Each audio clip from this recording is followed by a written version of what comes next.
and welcome to Mental Health Chats. I'm Sasha King from 221 Mental Health Charity, and today we're joined by Georgia. Thanks for being with us today. Thanks for having me today. No problem. So just before we get started, can you tell us a little bit about yourself?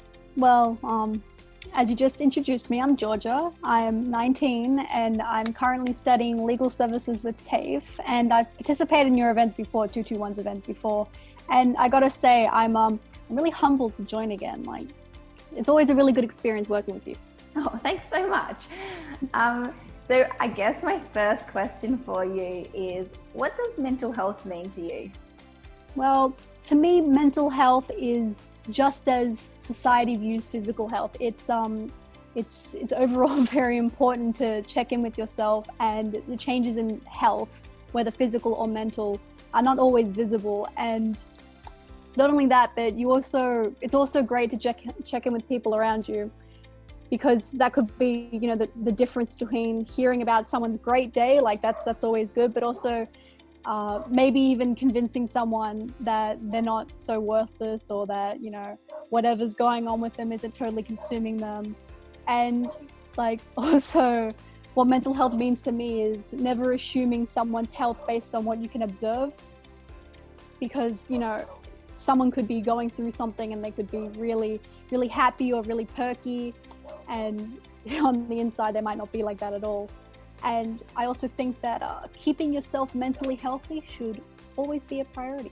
Yeah, some really good points. And I think that's so important to mention about, you can't tell someone's mental state, because sometimes it's like the people who perform really well and put heaps of pressure on themselves are people who are unhealthy. And sometimes it looks like what we imagine, say, depression to look like. So thanks for raising those points. Can you tell me a little bit about your journey and mental health throughout your life? Well, mental health has always been a major influence on my life, as it would be with others, but especially because my social anxiety disorder always gets in the way, especially, society, social anxiety, always out there.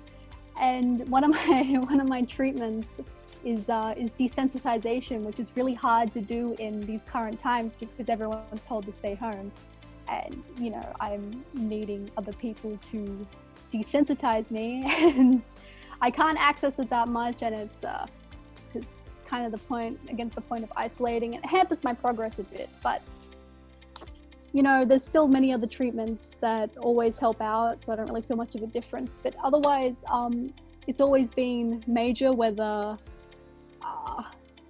positive or negative, and just always finding ways to manage it is, I guess, a part of my life. And I think it's a part of a lot of people's lives when they really think about it. They're always trying to do something to make themselves feel good, feel better, and put themselves in a better frame of mind.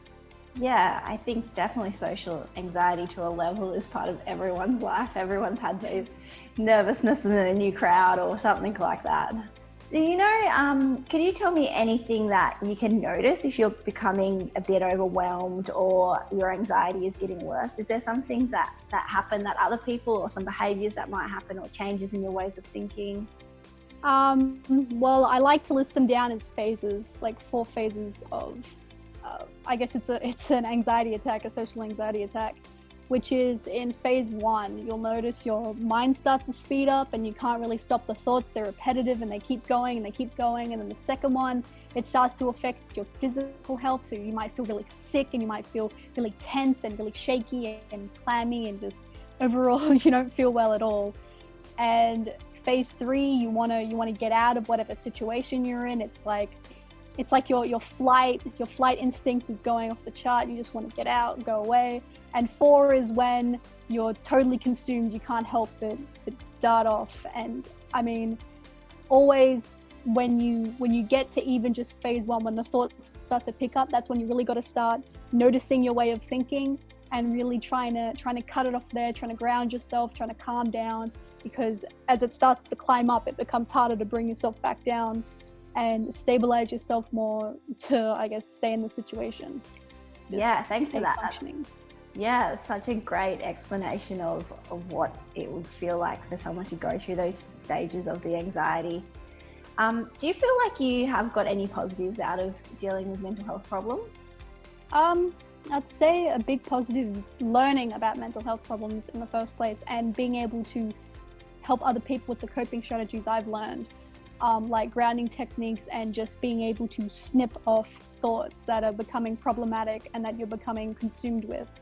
And additionally, one good thing about social anxiety, if that's even something that you can say, is that even though it consumes your thoughts and you always think the worst is going to happen when you're with people, it can also kind of warn you that a situation is actually not going well and you actually do need to leave, because it's a situation that not necessarily that you think is bad, but is getting bad. And it really tells you, like, you don't have to stay here, you can just go. There's no problem.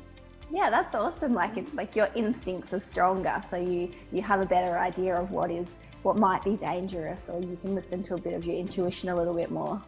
A bit, because intuition's more a calm feeling and social anxiety is more a terrifying tyrant that kind of squashes out all the other emotions you're feeling at the time.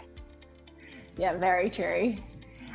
You mentioned a couple of times coping strategies. Can you let people know some of the coping strategies that you found useful? Well, for starters, what my psych has been teaching me is certainly grounding yourself, because once you start to become like anxious and getting kind of pulled into the vortex of those negative feelings, you start to kind of feel yourself rise, and it's almost like you're not in control of yourself. And learning to stop and bring yourself back into your body and just exist as a human being and not as this weird spiritual entity that's being sucked away because your thoughts are racing so bad is always helpful. It always calms you down so much.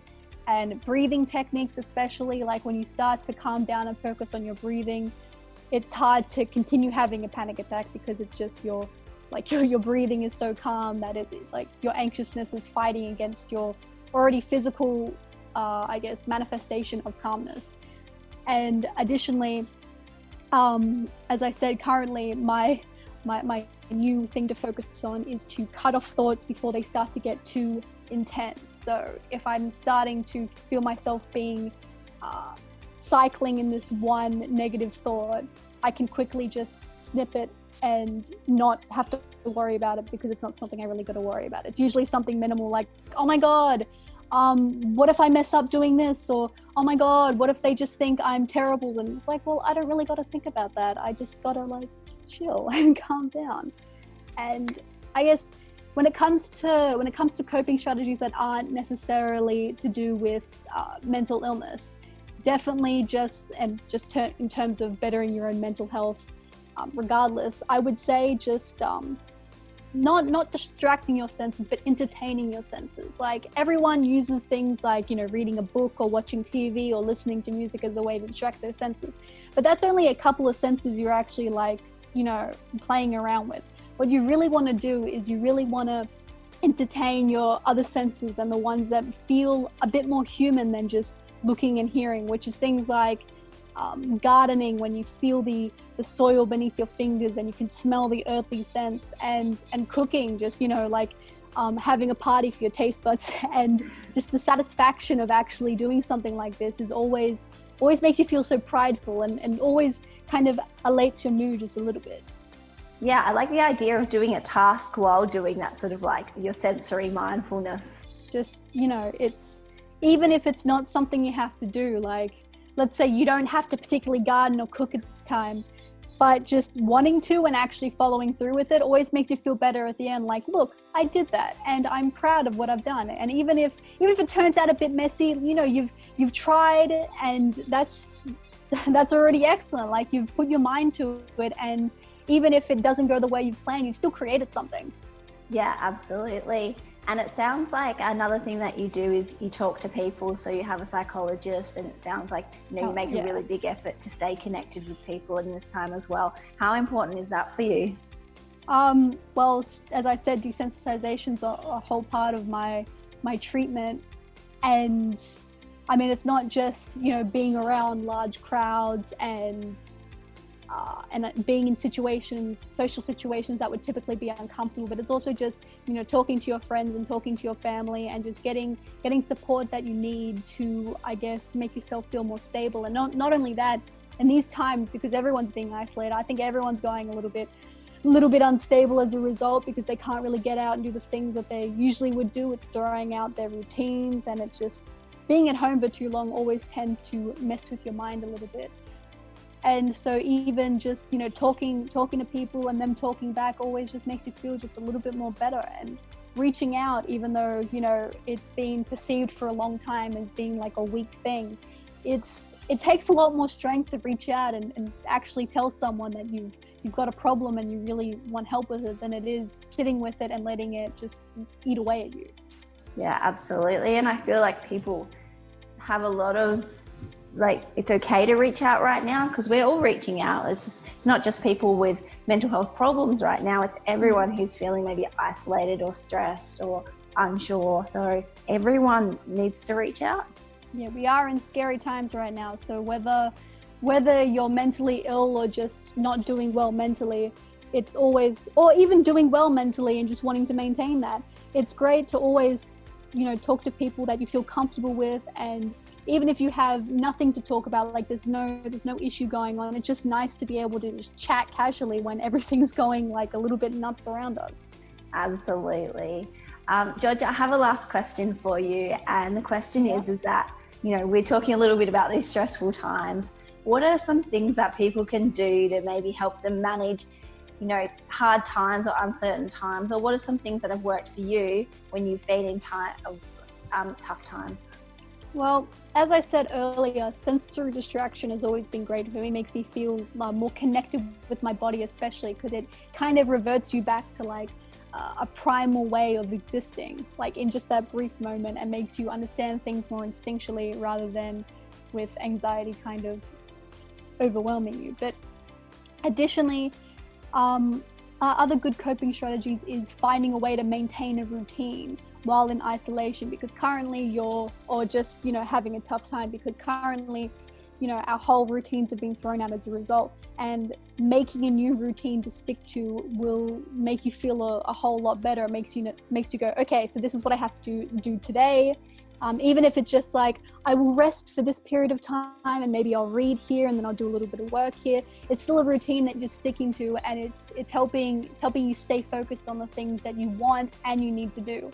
And additionally with that is finding new exciting things that you've never done before. Like I had a picnic in my garden twice, in both sides, like the grassy side and the and like near the pool, and I found that was a really enjoyable experience. Just sitting in the garden, I was painting, I was reading, and eating my sandwich and my apple, and sitting next to the pool, and I was playing chess, and I was playing checkers, sorry, not chess.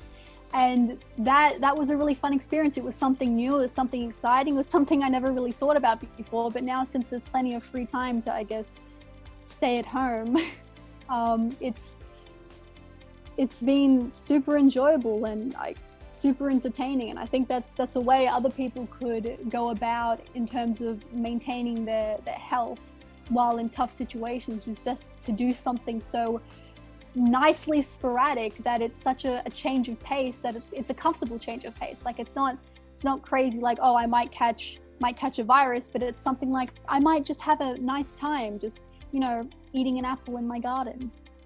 Yeah, I love that. And it's like changing your thought patterns around something that you might seem to be like just like I'm just going outside, but actually no, I'm going to enjoy this moment, I'm going to notice what's around me, I'm going to enjoy my garden and my food.